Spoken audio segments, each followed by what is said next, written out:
दैनिक classes के YouTube channel में आपका स्वागत है दोस्तों। और जैसा कि आज हम हार्डिंग बम कॉन्स्पिरेंसी आज हम दोस्तों हार्डिंग बम कॉन्स्पिरेंसी को पढ़ेंगे और समझेंगे कि ये हार्डिंग बम कॉन्स्पिरेंसी था क्या, जिसे हम कभी कभी दिल्ली षड्यंत्र भी कहते हैं। तो जैसा कि आप देख रहे हैं, ये एक क्लिप चल रही है जिसमें दिखाया गया है कि उस वक्त जब ये दिल्ली षड्यंत्र हुआ था तो उस वक्त क्यों जो दिल्ली दरबार लगाया गया था 1911 में, उस वक्त की क्लिप है जब यहाँ के जॉर्ज पंचम या जॉर्ज फिफ्थ जो ब्रिटिश राजा थे वो भारत में उनका आगमन हुआ था। तो यही है उनके जो क्लिप है जो उनके समय की है।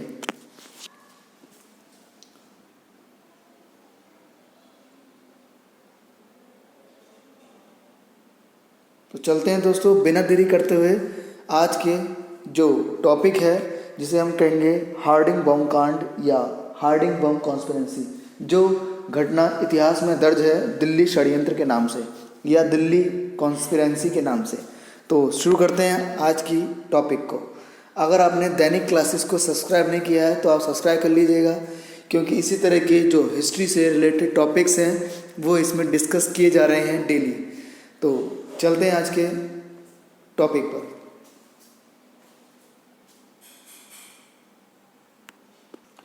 तो पहले हम इसका दोस्तों कॉन्सेप्ट समझने की कोशिश करेंगे, फिर कॉन्सेप्ट समझने के बाद हम शुरू करेंगे कि इससे क्या क्या क्वेश्चंस आ सकते हैं और क्या क्या क्वेश्चंस प्रीवियस ईयर्स में आए हैं।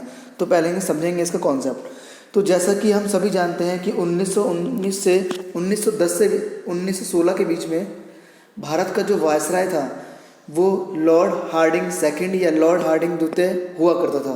और उसी वक्त 1910 में 1910 में जो ब्रिटेन का नया राजा कौन बना था, जॉर्ज पंचम या जॉर्ज फिफ्थ बना था। और जब भी कोई नया राजा बनता है तो वह अपने जो जिस कंट्रीज़ में उससे अच्छे संबंध हैं, या आज के अगर देखा जाए आज के प्रोस्पेक्टस से, तो लेकिन उस वक्त क्या था, वो अपने जितने भी उसके उपनिवेश देश हैं वहाँ पर वो दौरे पे आएगा। तो उसी दौरे पे यह 1911 में जॉर्ज पंचम भारत की राजकीय यात्रा पर या ऑफिशियल ट्रिप पर आता है और इसके लिए लगाया जाता है दिल्ली में तीसरा दिल्ली दरबार। इसके लिए ही लगाया जाता है दिल्ली में तीसरा या थर्ड दिल्ली दरबार लगाया जाता है। अगर बात करें इससे पहले की दिल्ली दरबारों की, तो अगर बात करूं दूसरे दिल्ली दरबार की, तो सेकंड दिल्ली दरबार जो लगाया गया था वो 1903 में लगाया गया था। और उस वक्त भारत का वायसराय कौन हुआ करता था, लॉर्ड कर्जन। बात करें फर्स्ट कब लगाया गया था, तो पहला दिल्ली दरबार या पहला दिल्ली दरबार जो लगाया गया था वो लगाया गया था 1877 में या 1877 में पहला दिल्ली दरबार लगाया गया था, जिसमें महारानी विक्टोरिया भारत में आई थी। उनके स्वागत के लिए दिल्ली दरबार लगाया गया था। और जब जॉर्ज पंचम राजा बना था तो इसी के स्वागत के लिए दिल्ली में लगाया गया था तीसरा दिल्ली दरबार, जो 1911 में लगा था। और हम जानते हैं कि तीसरी दिल्ली दरबार में ही जॉर्ज पंचम के द्वारा दो महत्वपूर्ण घोषणा की गई थी कि पहली थी कि बंगाल का जो विभाजन हुआ है वो रद्द कर देंगे और दिल्ली को भारत की नई राजधानी घोषित किया था जॉर्ज पंचम ने। हालांकि जॉर्ज पंचम 1911 में दिल्ली को नई राजधानी घोषित करेगा, लेकिन दिल्ली राजधानी बनती है 1912 में। ये आप बात याद रखेंगे। जैसे कि जॉर्ज पंचम भारत में आ रहा था तो इसके स्वागत के लिए, जैसा कि हम अभी भी देखते हैं जब कोई राष्ट्र प्रमुख भारत आता है तो उसके स्वागत के लिए काफ़ी पैसा खर्च किया जाता है। तो उसी तरह जॉर्ज पंचम जब भारत आया था तो इसके स्वागत के लिए खूब सजावटें की गई, सड़कों को सजाया गया, लाल किले को सजाया गया, काफ़ी सजावटें की गई थी उस वक्त। तो इसी खर्चे को देखते हुए जो भारत के क्रांतिकारी थे और जो भारतीय लोग थे, उन्होंने वो एक तरीके से इस चीज़ को लेकर फिजूल खर्ची समझा उन्होंने। और इसके लिए उन्होंने दोष किसके ऊपर मढ़ा या किसको दोषी समझा, इस चीज़ के लिए उन्होंने लॉर्ड हार्डिंग सेकंड या लॉर्ड हार्डिंग द्वितीय को इन्होंने इसके लिए दोषी समझा। और सभी क्रांतिकारियों और उन सब जितने भी भारतीय थे सबका ये कहना था कि ये सारा का सारा जो काम का जिम्मेदार है वह कौन है, ये भारतीय वायसराय लॉर्ड हार्डिंग सेकंड है।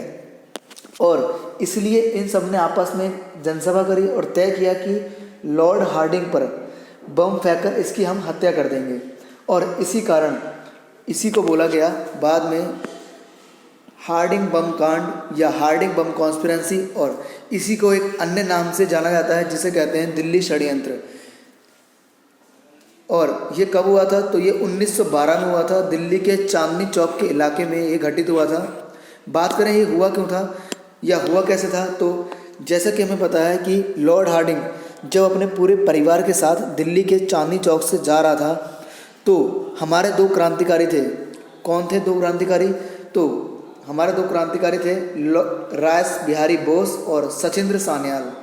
रास बिहारी बोस और सचिंद्र सान्याल थे, और इन्हीं के द्वारा लॉर्ड हार्डिंग सेकंड पर बम फेंका गया।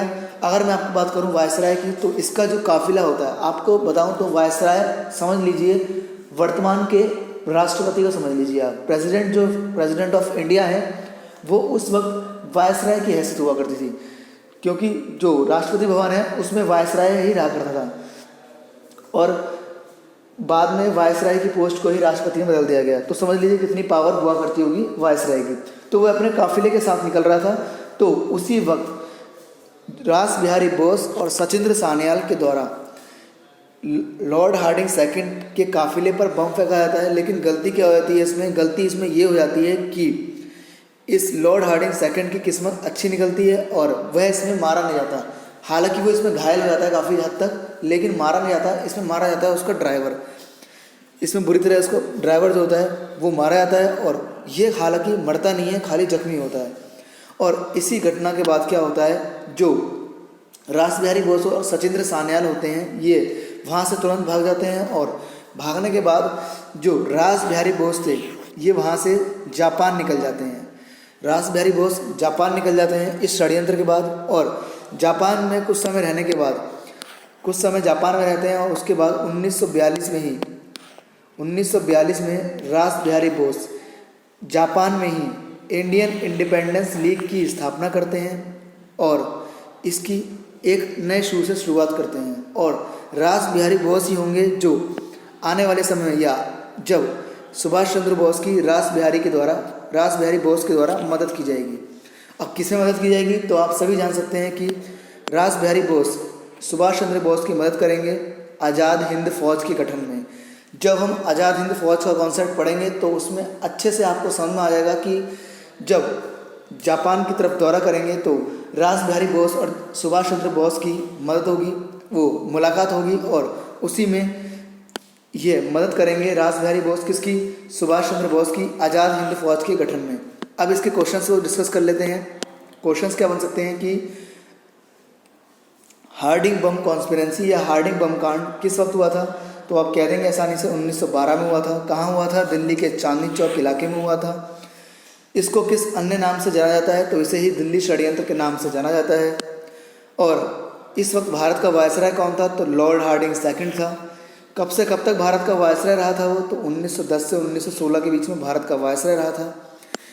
बात पूछी जाए कि हार्डिंग बम कांड में कौन से क्रांतिकारी सम्मिलित थे या शामिल थे, तो रास बिहारी बोस और सचिंद्र सान्याल इसमें शामिल थे। और रास बिहारी बोस आपसे पूछा जाए कहाँ चले गए थे बाद में, तो जापान चले गए थे। और अगर आपसे पूछा जाए कि इंडियन इंडिपेंडेंस लीग की स्थापना किसके द्वारा की गई थी, तो रास बिहारी बोस के द्वारा की गई थी जापान में 1942 में। यही था दोस्तों हार्डिंग बम कॉन्स्पिरेंसी जो हमने कवर करा, और इसी से संबंधित क्वेश्चन जो प्रीवियस ईयर्स में बने हैं और आगे बन सकते हैं वो हमने इसमें डिस्कस कर लिया है। उम्मीद करता हूँ आप जितने भी अदर टॉपिक्स होंगे मॉडर्न इंडिया के जो चैनल पर अपलोड हैं आप उसे देख रहे होंगे, जैसे Simon commissions, Rowlatt act, Jallianwala Bagh, ये जितने भी कॉन्सेप्ट्स हैं इसे मैंने अच्छे से कवर करा है, और एग्ज़ाम पॉइंट ऑफ व्यू से कोशिश करी है मैंने कि उसे समराइज़ या उसे कंक्लूजन में आपके पास रखा जा सके। तो उसी हिसाब से ये वीडियो तैयार की गई हैं। तो उम्मीद करता हूँ आपके लिए बेहतर साबित होगा, और अगर आपको वीडियो अच्छी लगे तो लाइक कीजिएगा और शेयर कीजिएगा, और इसी तरह के कॉन्सेप्ट्स को दैनिक क्लासेस पर अपलोड किया जाता है। तो चलता हूँ दोस्तों, अब मिलेंगे नेक्स्ट वीडियो में। Good bye.